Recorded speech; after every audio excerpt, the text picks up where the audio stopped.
All right, we are live. Thank you, everyone, for joining. Joined again with Justin Connors from 8 Prime Esports.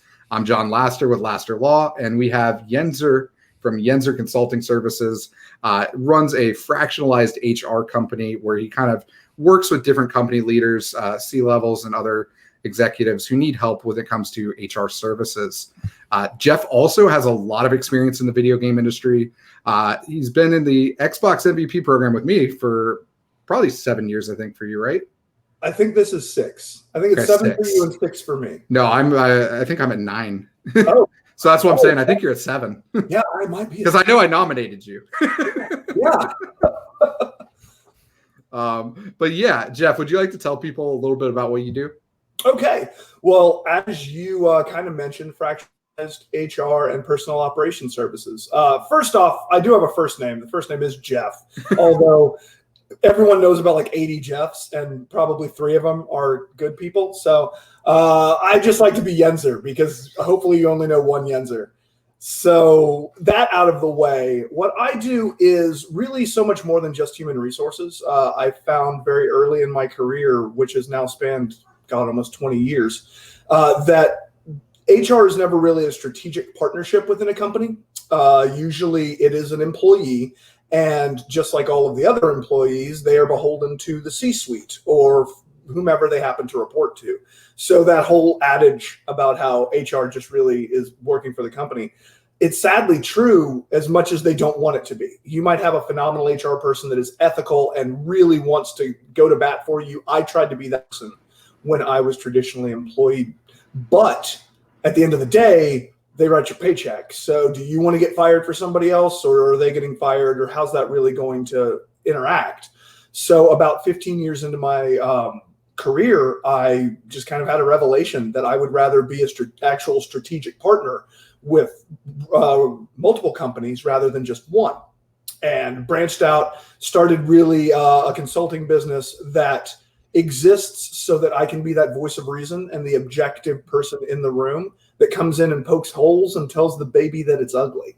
When you have a bad idea, I can tell the CEO, hey, that's a bad idea, because I am a fractionalized 1099 consultant who has signed a contract with said CEO or the leader of that org that states our relationship, which is one in which I am an advisor. I am not beholden to that person. So much of what I do is more the personnel operations. So taking out benefits and payroll and all that other stuff that you can literally automate and still be able to interact with the people. So I long ago coined like the putting the person back in personnel and the human back in human resources, because as we automate everything, which there are so many things we can, it really comes down to needing to get that person-to-person interaction. I think during COVID, that matters more than ever, right? Yeah, for sure. 100%. Yeah. And for people who don't really have any experience with HR and the only image they have of that is maybe Toby from The Office, can you explain a little bit better what that even entails? Because I know you said like strategic partner, but like on what level? Yeah, no, I get it, because I got to watch The Office, and I was maybe the only person that hurt for Toby because I knew what that was like. HR, the way that it should be, they should be able to be an advocate for the company as well as the employee. So the person that really meets in the middle, mediates conflicts, makes sure that the managers are managing their people correctly, as much as the people and the employees are ready to be managed. So really being that driving force behind checking and balancing to say that person is ready for a promotion, or maybe that person does need additional coaching. HR should function in this role that is there for every single human in that organization, top to bottom.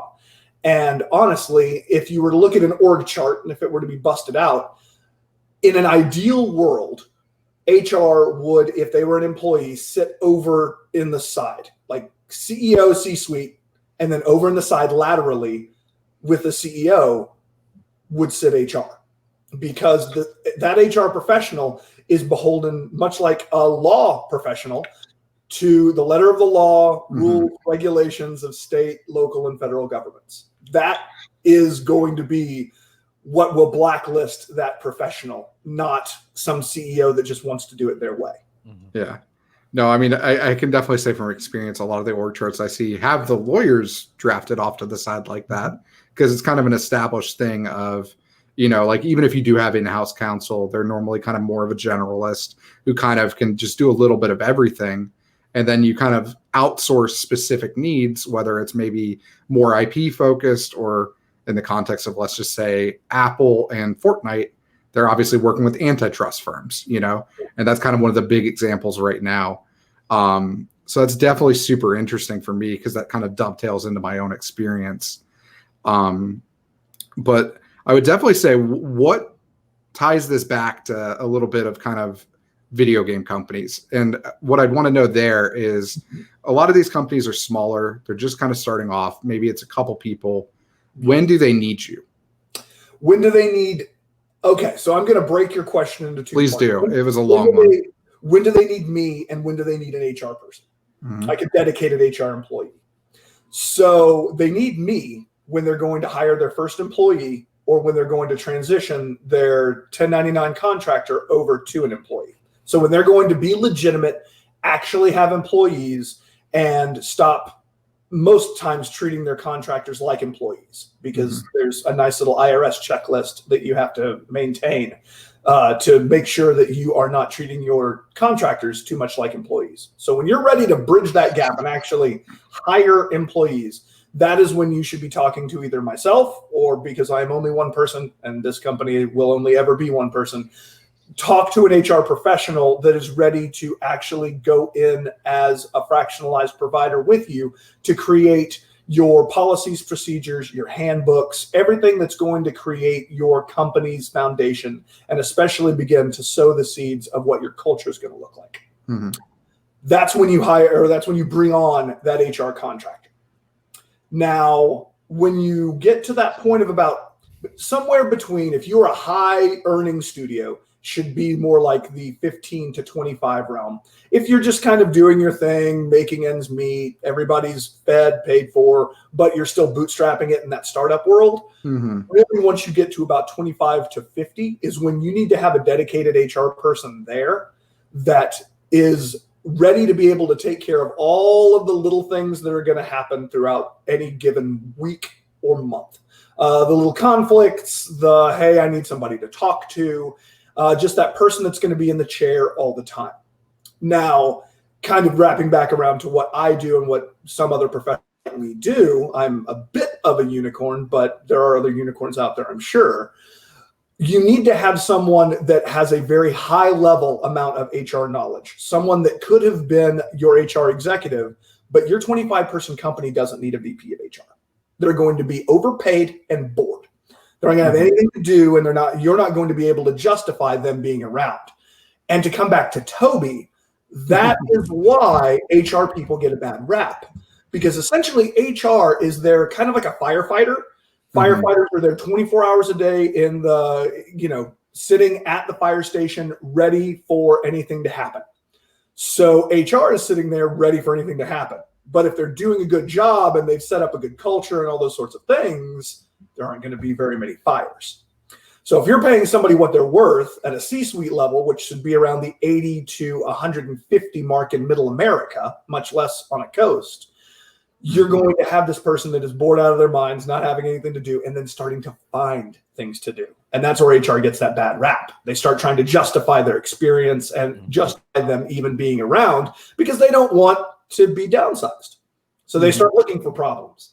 They start looking at people's, dress code violations, and they start, picking apart people's timeliness and when they're showing up, and they start watching the time clock and all these horrible reputations that HR people have earned because a lot of the times they're just trying to justify themselves.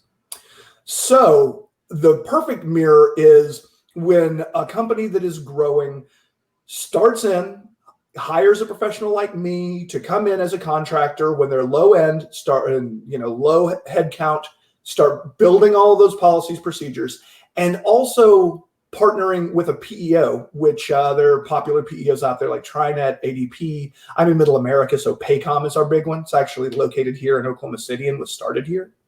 But those sorts of companies, PEOs, are going to take care of your payroll and give online portals for your employees, and oftentimes will be able to get you locked into better benefits packages because they're putting you into a pool that is all of their clients. So it's great for you to, link in with a PEO. Here is the biggest piece of advice I will tell you, and this is against PEOs. Even if they say that they will give you HR support, it's not actual HR support because they just can't do that. They have representatives that are usually trained in the way to answer these 100 questions, and that is what they're trained to do. They were not HR professionals. They usually are college graduates at that lower level that are just answering the phones and emails. And then you get it escalated, and that's somebody that maybe was an HR professional, and then maybe it gets escalated again, and that's somebody that might have been an HR manager. Rarely ever do you have somebody with 20 years of experience actually answering anything in any of those PEOs. You don't ever have that one-on-one interaction, and you don't have that relationship or that strategic partnership. So that is why I tell my clients to link in with a PEO to do all of the legwork and all the grunt work. And, even if it's a Gusto, like Gusto is a great company for. I know that's one of the most common around here with startups is they love Gusto because it's fairly cheap.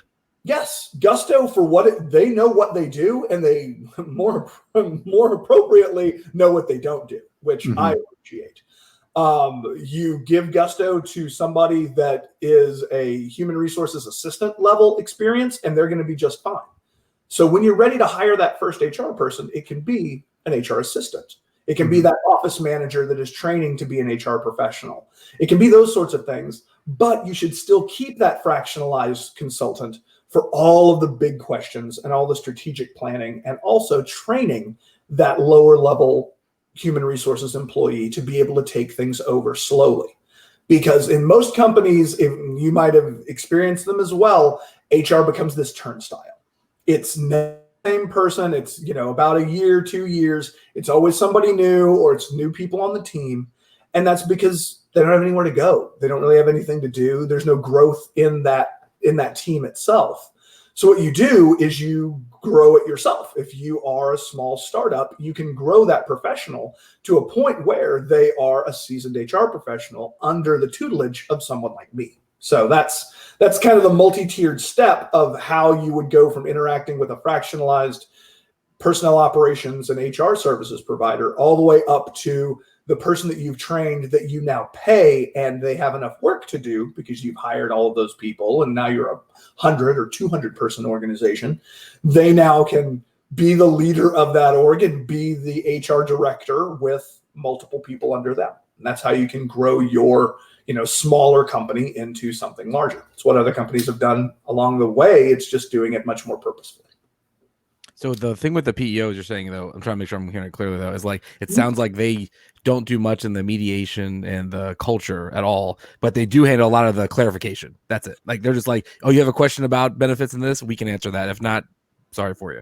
Correct. They are going to be able to answer any of the things that they are experts in. Yep. So if it falls under their stuff, they are going to have all the answers. And frankly, your HR consultant probably got into what they do because they hate benefits. Benefits are horrible. I got to run an HR department and was director of human resources and payroll through the ACA. And that was enough for me to never want to do benefits again. For what it's worth, one of the most miserable things as a small business owner is trying to figure out how to do healthcare benefits. Yeah. It's horrible, especially for someone like myself who is an individual solo practitioner and not necessarily eligible for the pooling that you can get when you get up to higher levels. It can get frustrating for sure. Oh yeah. You basically sometimes just, maybe you're a horrible person that just has a very high, huge, like got your arm chopped off plan, but then you just pay out of pocket for everything else. Insurance is horrible, especially as a sole proprietor. But as a small company, you're wanting to be able to hire on people that are leaving places like Microsoft, Google, Apple, larger game studios, and some of them got to have free benefits. So what are you going to do? Yeah. You're going to have to link up with a PEO so that you can get a smaller amount. So maybe you pay 100% of those benefits, but you're never going to be able to do it for your 8-person studio. Well, I'm going to throw something at you that I get asked a lot when we're dealing with, like, let's say an 8-person studio, and they're sitting back and they've got a little bit of runway to get their game out the door, and they maybe need another programmer, but they also need documents, legal, HR, let's even say just marketing. Sure. How do you prioritize that money, and how do you justify the HR cost to them? Because it's definitely a question that I get thrown out a lot. Sure. I would always say it's a twist on the old adage. You got to spend money to earn money. And at the end of the day, yes, that programmer might help you right now, but what's going to happen when you can't keep that programmer and the person that they came in talking to when they both leave for a better studio? It's true. I mean, at the end of the day. And if you strategically, spend that money and you don't just waste it on, if you're paying someone $10,000 to do employee handbook and just set up some policies, you're overspending. You needed to look around a little bit because, frankly, we don't charge that sort of amount. That's preposterous.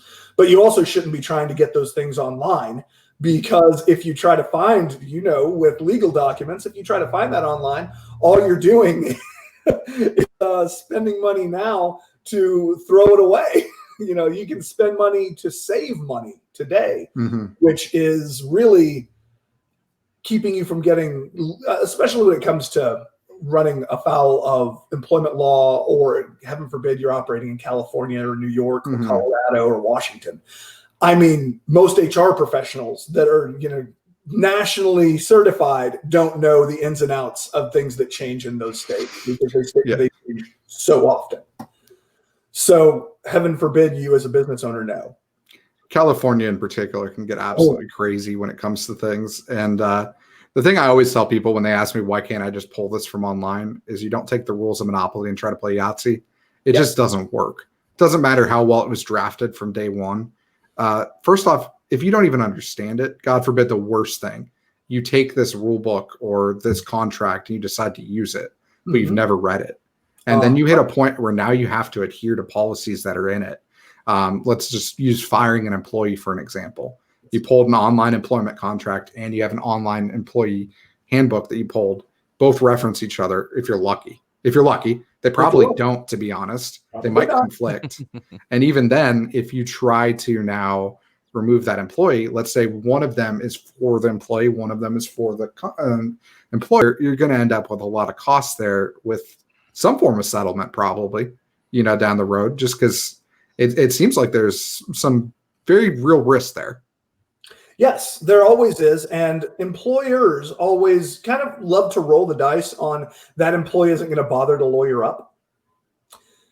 And sadly enough, and you probably have seen this as well, everybody now seems to have an aunt or a cousin or somebody that practices just enough law to be dangerous, or to tell them how to find somebody that Facebook law. That's the way to go. Well, that term is literally my favorite on the planet. Knows enough to be dangerous, because that's really what it is pretty often. Because even within the context of like what I do, it is so hyper specialized typically that, I was lucky when I was a younger content creator and just starting to sign some contracts that my uncle was a business attorney.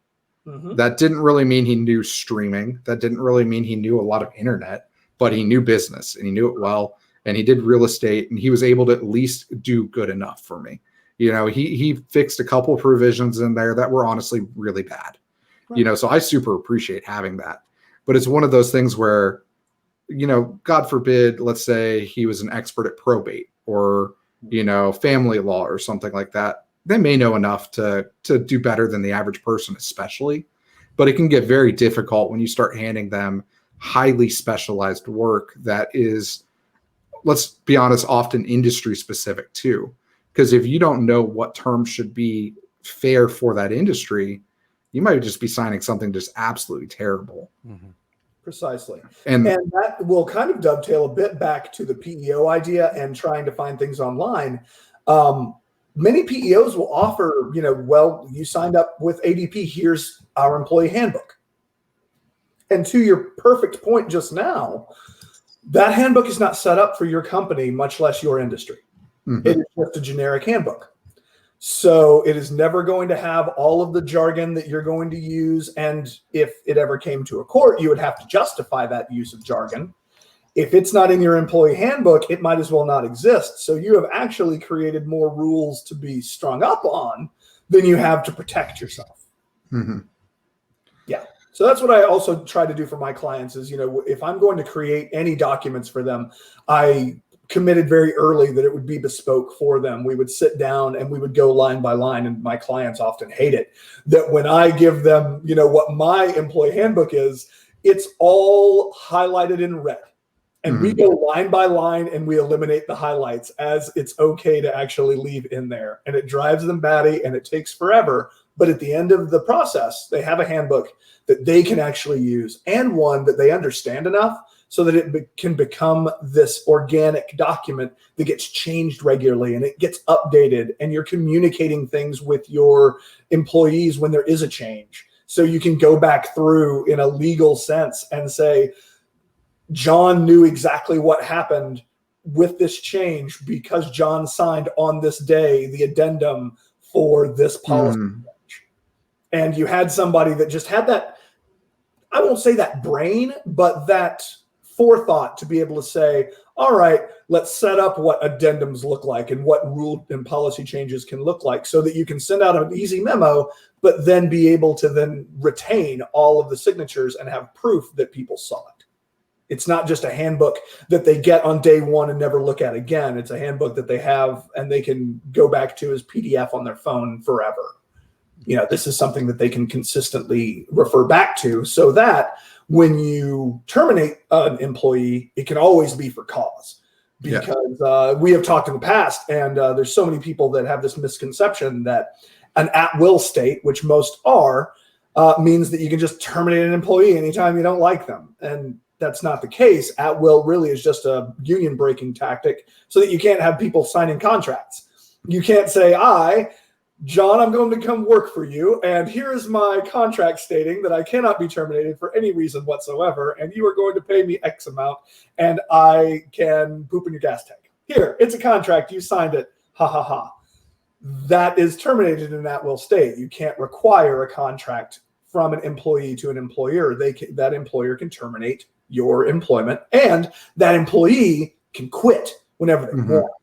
So it's kind of that double-edged sword that unless you've written something in there about that employee being non-rehirable if they don't give a 2-week notice, then you have no legal stance and no real ethical stance to be able to say, well, we don't want them around ever again. How dare they, get a new job and then leave at the end of the week? That's against our culture. No, it wasn't. You never wrote it down. Well, I think you just gave us a perfect transition for something I wanted to talk about. Sure. And you've given a lot of really good advice for people looking into more of the documentation. But what about the culture aspect? That's a term that gets thrown around. A lot of times it doesn't mean anything to some people. A lot of times it has very negative meanings in the way that it's used in almost a discriminatory way, where it's like, okay, they don't fit our culture. Well, what is your culture? I was once terminated from a position. It was an amicable split. Like I took the severance package and everything, but I wasn't a culture fit, because in my defense, I really didn't want to hire for the CEO a new front desk girl that was, quote, at least a 9.5. And I didn't care if I don't care if she just graduated from high school, as long as she'll make me smile when I walk in the front door. When I was given those criteria to hire a new person, I was sending the CEO the best qualified candidates. Sadly enough, I wasn't sending him the hottest candidates. And that was, he was 70 something. And that was a culture. It was a company that very much prided itself in how all of its employees looked.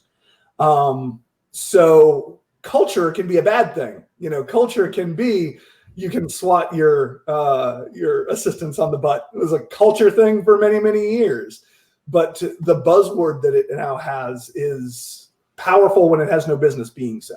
So when I say trying to build your culture. It's trying to build your pillars, what your company stands for, why your company exists. Why do you exist and others don't?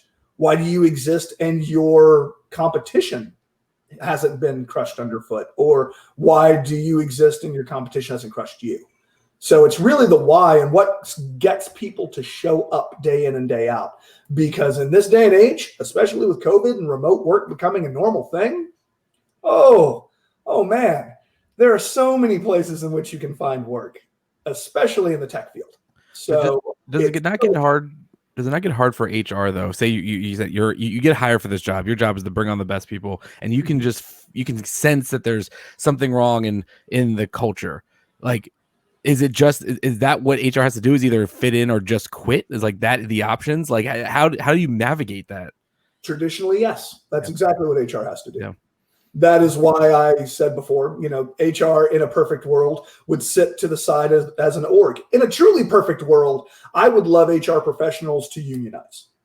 I would love there to be basically a layer of protection so that all HR professionals can go to bat, even if it's up against a CEO, and not have to worry about them losing their livelihoods. Mm-hmm.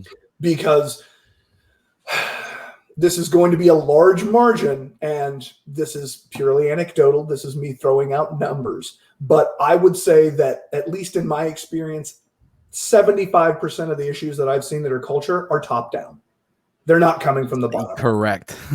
Correct. It's a vastly small amount. Yeah. And so many of them came from C-suite employees that were never told that they couldn't do what they were doing. No one ever stepped in and said no. So they just continue to do it, and that created that culture. So that's why I said earlier, bring me in before you hire those first employees, because we need to talk about how receptive you are to criticism, to someone voicing that they have an issue. So much of what I do for the employees of my clients' companies is being an advocate and a voice of reason to their bosses. I go to bat for them, and I can go to bat for them, and I don't fear it. I make my people sign a 1-year contract stating that they can't just get rid of me because they didn't like that I took up for Joe instead of someone else. And what's interesting for that then is, do you think we end, because I know obviously you said C-suite down, they want to control, even if they're hiring on a good HR person, they still want to control that. Yeah. But should this will never happen, but like, should the people then choose who their HR person is going to be? Like, should it be almost like the same thing you choose, what your insurance will be, or your insurance, will there ever be a way that like employees, like every year re-up, like we work with this person, maybe they haven't stuck for us, then maybe we bring in somebody else? Like, will that ever be the way that it gets chosen, is by the people it's representing and not by the guy who's like, this will be my HR guy, Could probably not, because he's not signing the check. So let's say in 50 years, people listen to this weird bald brown guy, and it's like, needs to be done. Then the next evolution of that is the people calling me and having accounting actually create that or pay that invoice would be the employees and not the employer. So how does HR, especially for even like you, say you're remotely, say you start to notice certain managers have like a high turnover rate, specifically the manager, and the person that's staying every time is the manager, and these employees just keep being come and go. How do you address that? Like, do you just be like, hey, there's something wrong with this person? Or, I mean, like, how do you address, like, if you can clearly tell there's definitely a really, really bad, rate of return for these guys coming in and out. Yeah. Like, how do you handle that? Well, that's where I say that doing what I do takes a very particular personality, and it's not for everybody. Yep. I am confrontational, and you can't tell sitting here. I'm 6'3", 250. I couldn't tell. Yeah, I'm a big dude, and that has always kind of been a detriment in my HR career, because people expect a certain look because they're sexist or whatever. They've been indoctrinated that HR should look a certain way. So when I would walk in day one, people would go like, oh God, like that's the angel of death and he could kill me. But now it allows me to walk up, and the interpersonal communication degree that I got in college also allows me to have those tough conversations with people to say, hey, the numbers don't lie. At the end of the day, I have to start looking at how we can improve your managerial tactics and figure out in many cases, especially with my more blue collar clients, and it really happens in tech too. I'm not going to single out blue collar, but oh, this person is really good at what they do. I'm going to promote them to manager. Not this person is a leader, not this person is a good manager, not this person has buy-in from their employees, not any of those things. This person is good at what they do. So I'm going to promote them to manager and never train them on how to become a manager. It's kind of like, hey, I'm going to bring this person in. They're really good at typing. They were a great administrative assistant. I'm going to make them office manager. And then I'm going to make them HR manager. And you're never getting any training for this. You're just being thrown extra expectations. Yep. So it's sitting down with that employee and saying, like, what kind of leadership training can we give you? And leveraging either what I know myself or the connections that I've made with different leadership training programs or different institutes that do those sorts of things, but giving those resources to the employer and that manager so that the manager can succeed and then their people can succeed. And it's that spending money now to save money later sort of mentality. So it all rolls back to it. No, I appreciate Kyle commenting in the chat saying that he very much resonates with your definition of culture. But something you said that kind of stood out to me is investing in your employees. Yes. The fact that we've kind of had a pretty big shift, I feel like, from a lot of traditional kind of employees with pensions and things like that to more of almost a workforce that is largely contractors, whether they're labeled correctly or not, different argument. But how has that affected the fact that a lot of these people are not necessarily getting the training they need for some of the promotions they may get, or even just for the fields they're put into? And what can you do to fix that as a company? For one, don't randomly give out titles. One of the things that I do help my clients with is really creating set in stone job descriptions and job requisitions when you're looking for that person out in a hiring program.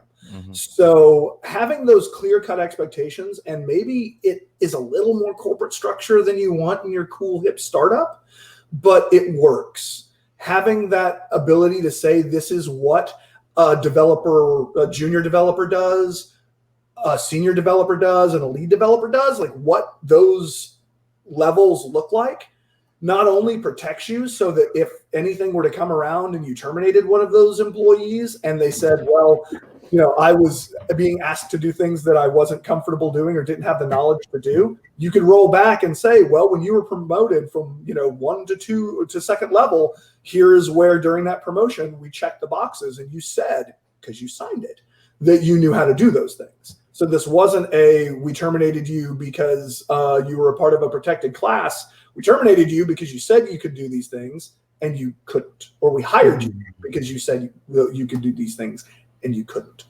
So that's a long answer to a short question, but so much of it is creating that structure. What about, we get into a point now, again, HR becomes, again, like line of defense for people with situations. What about like things like retaliation from or like being able to stay, a form of anonymity if you have a problem? Like, it's really hard to do that now because, somebody has to come to you, so you have to know where the problem is. But then if you go to that person and say, hey, we hear that problem, that person knows who the person's problem, you know what I mean? Like, so how does that, or is it just if it's just not a good fit for you, the person has to leave? Like, I feel how do you address that? Like, how do you address these issues of, I don't know. I don't even know. Really, it's an interesting thing. It's because it's true. It's in the end, it becomes down to the employee. The person has the problem having to just leave because of the issue of the people up top. Yes. So many of the things that I do are navigating minefields. So when you have those sorts of things, I commit to the employees of the companies of which are my clients that if they ask for anonymity, I will do everything I can to keep it that way. If you're a 6-person company, that is hard to do.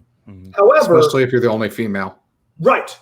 I will speak in generalities, and usually I can navigate a conversation enough to, even if you're the sole female in the office, I can loop it back to there will be more females in the office. So I will steer that to make it more of a generalized need versus, hey, this one person has this problem.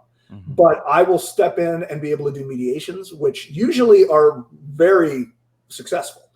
with most employees, because when they have somebody in the room that is willing to shut their manager that they have a problem with down and say, hey, it's her moment to talk. It's not yours to rebut. I'm controlling the conversation. It's something that the manager might not be used to. The employee is asking for, intensely.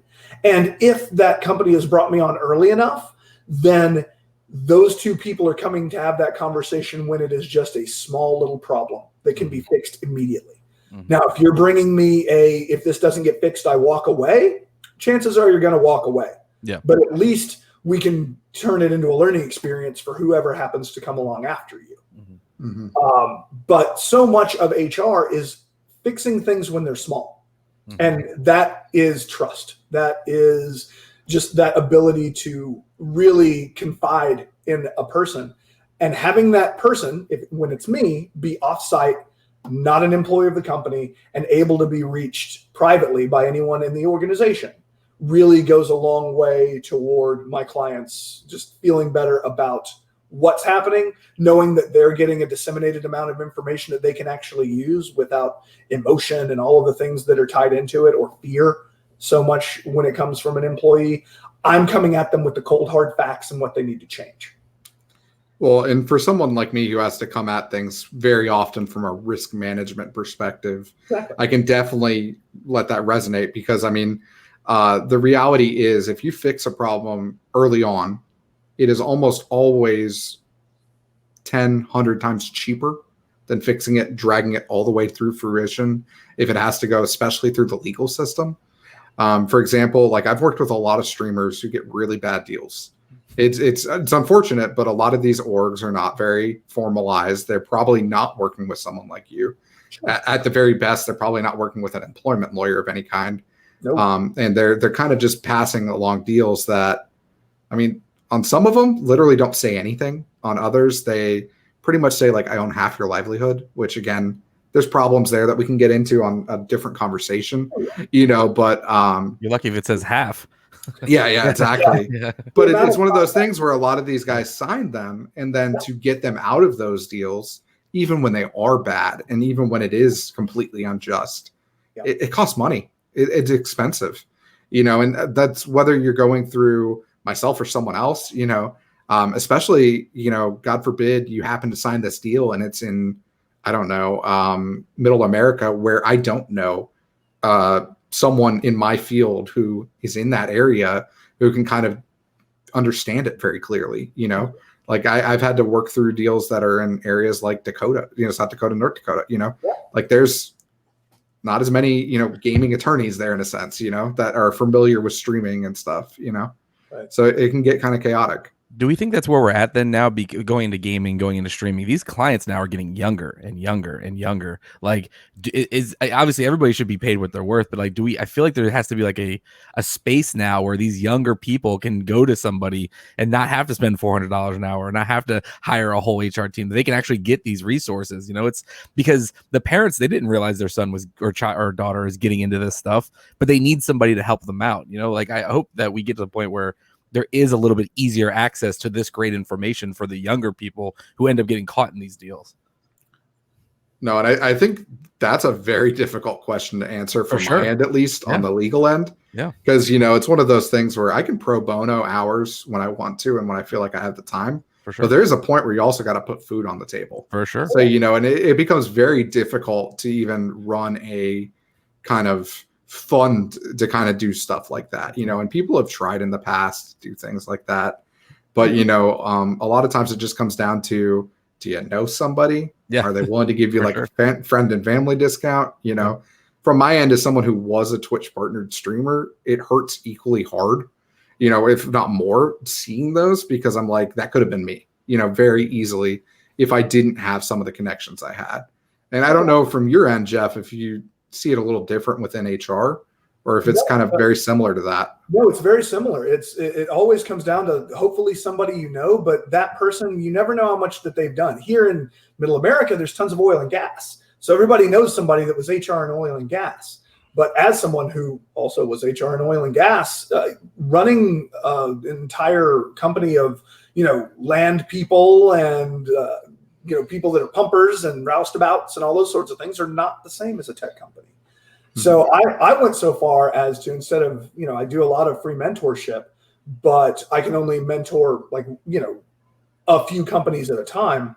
I created on the side just like a Teams org that I can do for remote clients all over the nation. And, they join that for 6 months or a year, and it's priced at, like $150 a month, and they can come in, they can just ask questions. I dump information in there, just kind of in the files, because Teams is pretty nice about that, to be able to just, if there's new HR laws that happen to pop through and I catch them, I throw them over into the file so that people can look at them. And then they can message me within business hours or set up calls, things of that nature. And it gives at least something so that all of these startup companies know what's going on. And that works the same way with people that are, going in and becoming 1099 contractors. I help quite a few people that are trying to start their own businesses. At least from my end, I feel like that level of fractionalization and just adjustment to tech is what's kind of needed.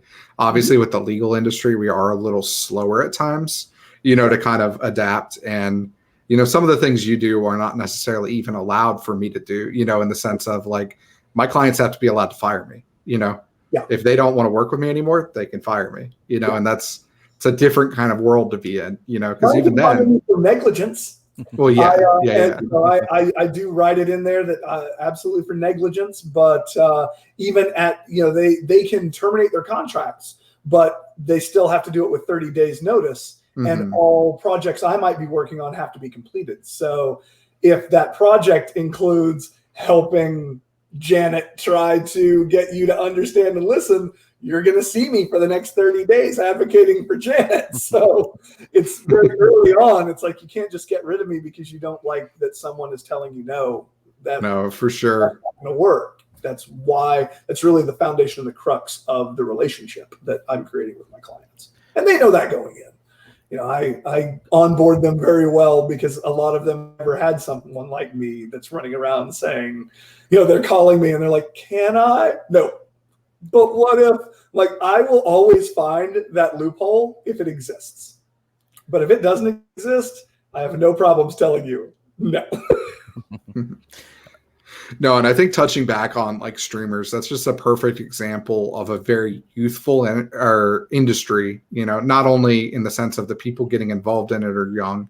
A lot of the people who are running the bigger orgs, maybe their first or second job, they may not have a ton of formal experience. And I think that's where you're seeing a lot of kind of professional services companies having room for growth in them, because it's just a right field for, again, someone needs to come in and put in some oversight and put in some HR type processes. For just example, earlier this June, I believe it was, Twitter went ripe with, kind of a Me Too movement when it came to Twitch. And I know I was talking to you, I believe, earlier this week, and you said that it was very similar within wrestling, and it's just one of those things where these things are going to keep happening, but it's what can we do to make them better, And how many, and I hate to even toot my own horn or anything like that, but how many of these things could have been avoided had there been someone that those employees or those people could have held within a company and said, when it's, two people within the same company, hey, this is happening. Can we handle this in some degree of anonymity and be able to bring light? But so many people won't say a word because they know that HR go to bat for them. Yep. That person's a director of a division. There's no way that myself, this person as a brand new employee that has just been harassed, could ever hope to win that battle. Yeah. That's something, John, you're saying a good point that John said too, which is the problem ends up always becoming, though, is that the victor of these things always ends up being the person whoever's the highest level. You know what I mean? Like, it's the person below usually doesn't really get the benefit of it. It's more of a, you try, but then you end up not being the person who's the most protected. So And my the thing is, and this other thing that my clients have to sign is they have to understand that if I myself see something that is being done that is against the letter of the law, I report to them, but I will report them to the labor department immediately. I have a contact here in Oklahoma that is, heads of the Oklahoma Labor Department, and I will give that person a call and say, I need you to do an investigation. So it really comes back to I have no problems being a whistleblower because everybody knows that going in. And if you don't have a problem with that, then chances are you're doing business correctly. But you never know what your employees are going to do. I have one last thing, because I know we're getting closer to time. How is whether it's being adjustments or changes to the vernacular, and like now they're in this pandemic COVID era, a lot of companies are now all working remotely that didn't have to. Mm-hmm. How kind of conversations are happening? How are things changing now in HR? Are you seeing changes? Like what kind of what are some of the things you're seeing changing now? So much of it is coming down to companies just didn't have a plan for what it looks like when you don't have the ability to have face-to-face oversight or interaction with your employees. You can't control what they do as much. You have to just trust them to make good on deliverables. So much of that, again, comes back to the culture. It kind of fostered the idea that there's independence, because everyone loves to write on their resume or write on a job requisition that they're looking for somebody that works independently. All right, put your money where your mouth is, because that's what this is what it looks like. Works independently is now. So do you really want someone to work independently, or do you want somebody that you don't have to talk to because you're bad at managing? Admit that to yourself and then try to fix it. Work with people that can.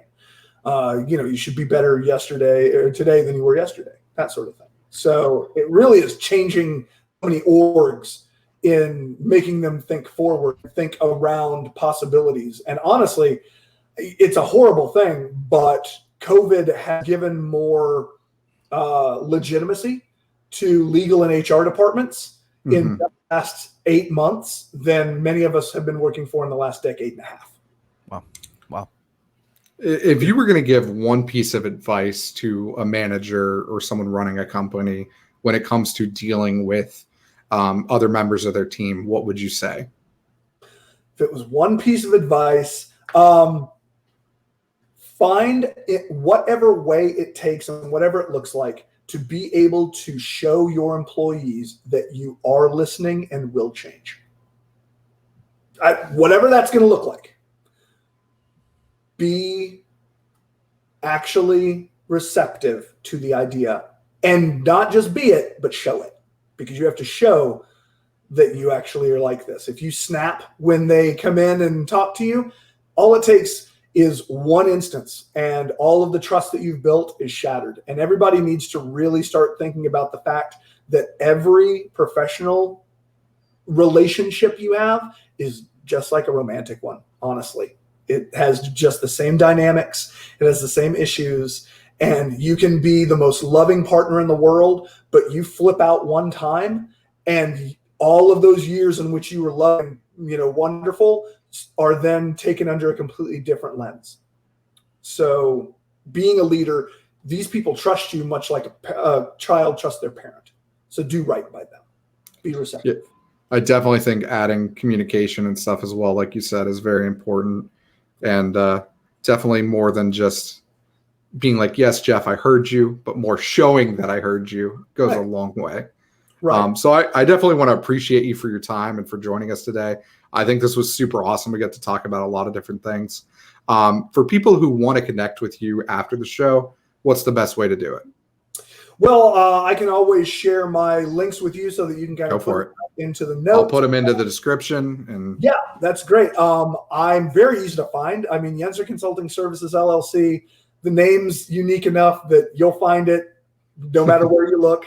It's really weird. I was adopted, and I'm not that close with the Yenzers on a whole, but I swear every one of us, there's a Yenzer Dental, there's a Yenzer Realty. Everybody that's a Yenzer wants to throw their name on their entrepreneurial effort. And it's funny how many of us there are versus how few globally there are, because we're only found in America. But I'll give you the Facebook links, a link to my booking page. The first 30-minute consultation is always free. You just book based on my calendar.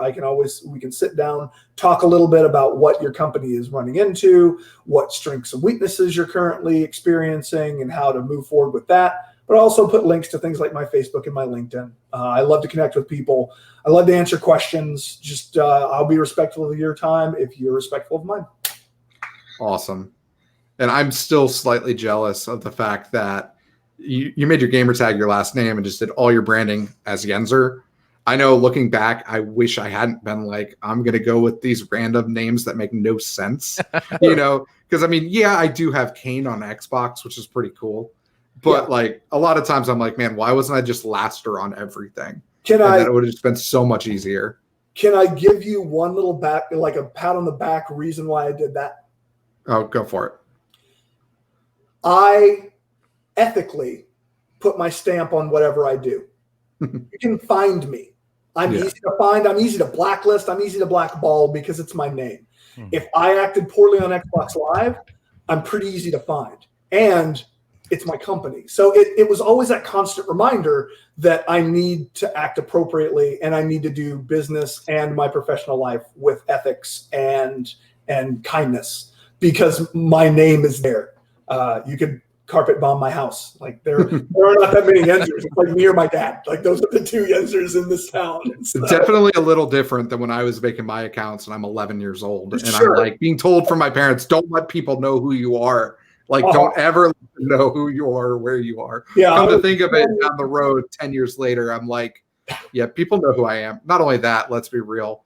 It's pretty easy to do public record searches anymore. Sure. My gamer tag is about to turn 18 years old, and I was a drinking adult when it was created. So it was a different experience. Yeah, exactly. All right. Thank you again, Jeff. I really do appreciate it. Yeah, definitely. I know Kyle does as well. He just messaged saying he already hit you up. So thanks again, guys. And we'll have another show for you next week. Thank you very much.